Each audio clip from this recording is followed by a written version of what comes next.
Think about the last time you said, I don't have enough time. Now, think about the last time you said, I don't have enough money. Which one felt more desperate, more final? Because money, you can earn it back. You can find it, save it, borrow it. But time, once it's gone, it's just gone, forever. So the real question is time actually the most valuable thing we have? Welcome to Let's Talk Real English, the podcast where we have real conversations in real English about topics that actually make you think. I'm Lara. And I'm Eric. And today we are getting into something that I think touches every single one of us, no matter where you live, what language you speak, or what you do for work. We're asking, is time our most valuable resource? And I'll just say up front, I have very strong feelings about this. Like, very strong. Yeah, I could tell. And I actually have a slightly different take, so this could get interesting. It always does. Okay, so whether you're commuting, on a walk, or just taking 5 minutes for yourself, stick with us because we are going deep on this one. And as always, this episode is great for B1 and B2 English learners. So perfect listening practice right there. All right, so let's start with the basics. What do we even mean when we say something is valuable? Because I think that word gets thrown around a lot, you know? Like people say time is valuable, health is valuable, family is valuable. But what does value actually mean when we talk about resources? Right, that's actually a really good place to start. I think when we say something is valuable, we mean it's important, it's useful, and this is the key part for me, it's limited. Like, things are valuable because you can't have unlimited amounts of them, right? Scarcity. Yeah, exactly. Scarcity, right. So, gold is valuable because there isn't that much of it. A doctor's advice is valuable because not everyone has that knowledge. And time, well, everyone gets the same 24 hours. But you can never get more, and you can never get it back once it passes. So, by that definition, time is kind of the ultimate scarce resource. Okay, but wait, I want to push back on that a little. Because, yeah, everyone gets 24 hours a day, but not everyone experiences that time the same way, you know? Like a 24-hour day for someone who is sick or exhausted or really stressed, that's very different from 24 hours for someone who is healthy, rested, and, free to do what they want. So maybe health is actually more valuable than time. Because without health, your time sort of loses its quality. Okay, I hear you. And yeah, that's fair. Health definitely matters. But I'd actually argue that health is valuable because of what it gives you. And what does it give you? More quality time. So even when you talk about health, you kind of come back to time as the core thing.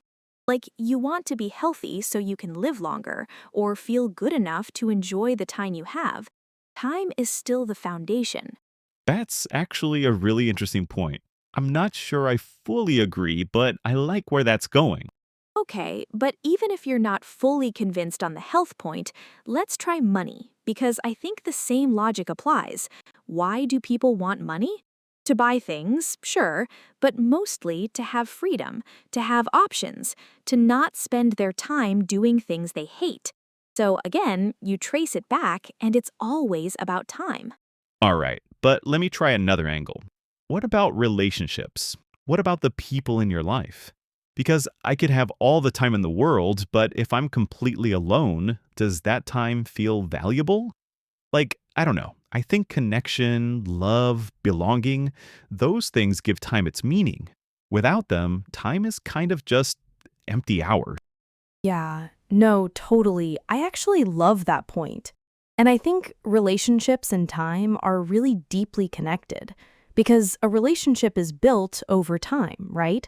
It's shared moments, shared experiences. It's choosing to spend your time with someone. So relationships are basically time made meaningful. You can't separate them. Jared, time. Yeah, okay, I'll give you that. But I still think there's something about the quality of what you fill that time with.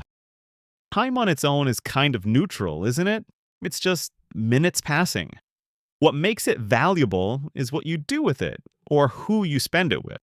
Sure, but that's kind of like saying money is neutral. It's only valuable for what you buy with it. That doesn't make money less valuable, right?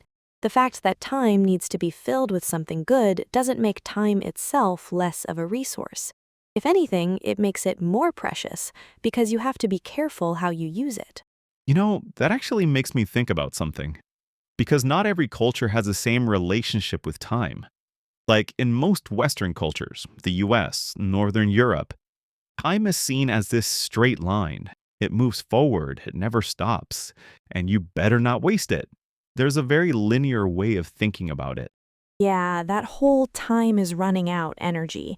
Like every second is counting down and you need to be doing something with it. Exactly. But in a lot of other cultures, parts of Latin America, many Asian cultures, indigenous cultures around the world, time is seen as more cyclical, like the seasons. Things come around again. There's a natural rhythm to life, and rest is just as much a part of that rhythm as action is. That's so fascinating, and I think it really changes how you feel about something like wasting time. If time is a straight line, always moving forward, then doing nothing feels like a loss. But if time moves in cycles, maybe a slow period is just part of the rhythm, not something to feel guilty about. And neither view is wrong exactly. They're just different ways of living with the same reality.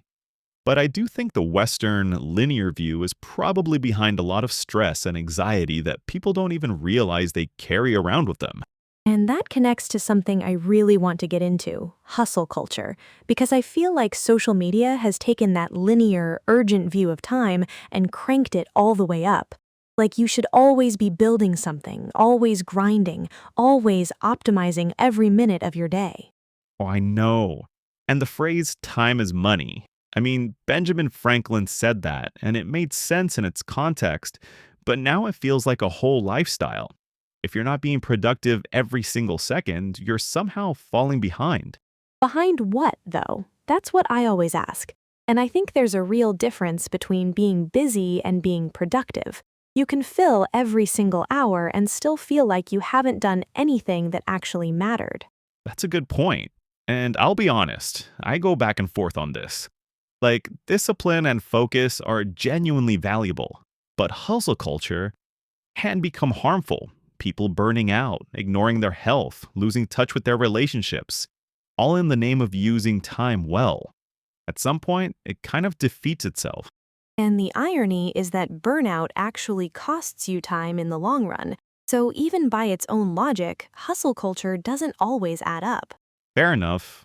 Okay, so let's talk about something that I think is really at the heart of this, the idea of time being irreversible. Like, you can't get it back. And I think that's what makes this whole conversation so emotionally charged. It's not just a philosophical question, it's personal. So personal.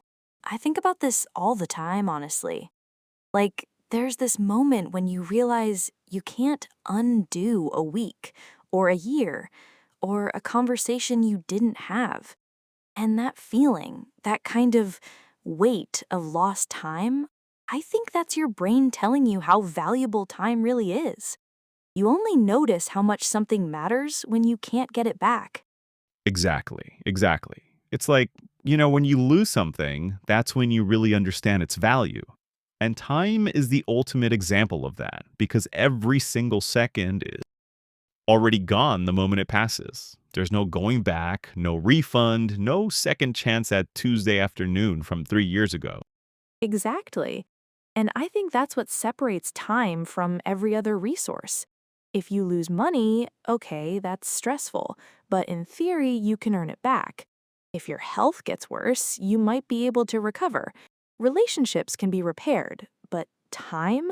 There's no recovery. There's no going back. It's just permanently past. That hits kind of hard, and it makes me think of something. There's actually research that shows once people have enough money to cover their basic needs and feel comfortable, more money doesn't make them significantly happier. Wait, really? I think I've actually read something like that. The idea that after a certain point, money just stops moving the needle on happiness. Yes, exactly. But more free time, especially time spent with people they love, does make people happier. So at a certain point, time really does become more valuable than money, even from a happiness perspective. And I think that's one of those findings that when you hear it, just confirms what you already felt deep down. Yes, and I think most people know this instinctively. Like, ask someone on their deathbed, and I know that's heavy, but bear with me. Ask them what they wish they'd had more of, and I'd bet almost no one says more money. They say more time with the people they loved, more time to do the things that mattered. That's kind of the ultimate proof, isn't it? Yeah, that's a pretty powerful argument. I mean, you're basically saying that at the end of life, the verdict is in and time wins. Then it's hard to argue with that. I mean, yeah.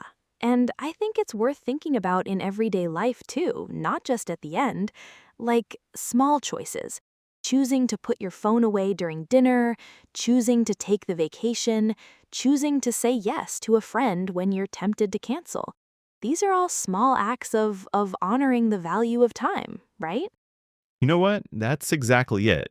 And I think there's also something to be said for accepting that you can't always control time. Like sometimes life slows you down illness, waiting, grief, uncertainty. And learning to be okay with those slower seasons is also a kind of wisdom about time, I think. Not every moment can be optimized or filled with purpose. Some moments just are. Some moments just are. I love that. And honestly, those moments, the quiet ones, the in between ones, they can be really meaningful too. Like the time between things, sitting in a waiting room and actually noticing how you feel, a slow Sunday morning with coffee. Those aren't wasted time. I don't know, they're part of it too. 100%.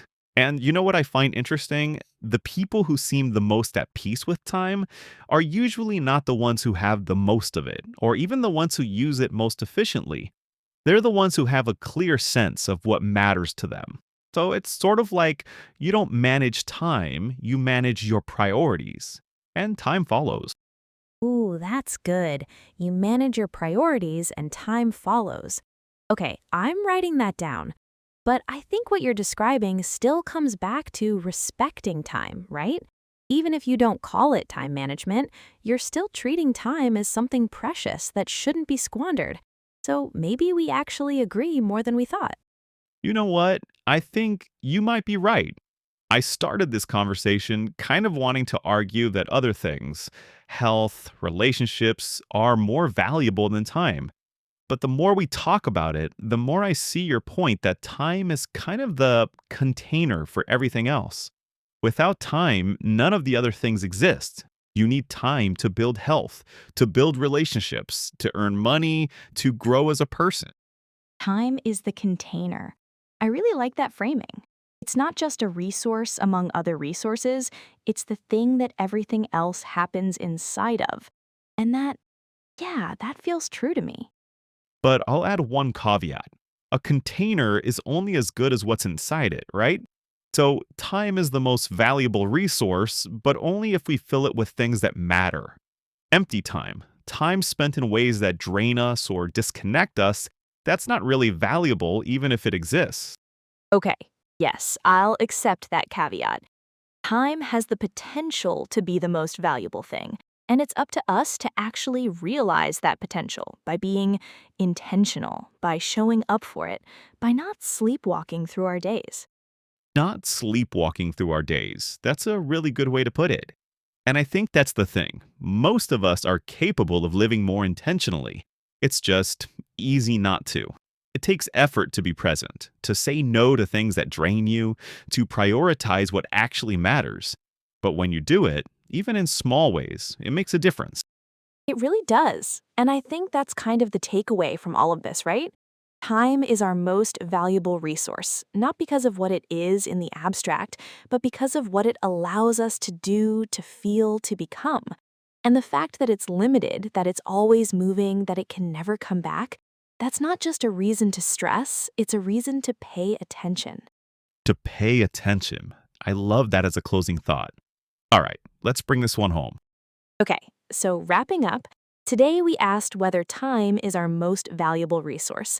And I think the honest answer is yes, with nuance. Yes, time is incredibly precious, irreversible, equal for everyone, and the foundation of everything else that matters in life. But the value of time comes alive when you're present for it, when you use it for things that genuinely matter to you, and when you stop treating every moment as something to be optimized and start treating it as something to be experienced. Really well said. And for our listeners using this episode to practice English, we hope today's conversation gave you some great vocabulary around time and value. Words like scarcity, irreversible, and intentional, but also linear versus cyclical, which came up when we talked about how different cultures see time.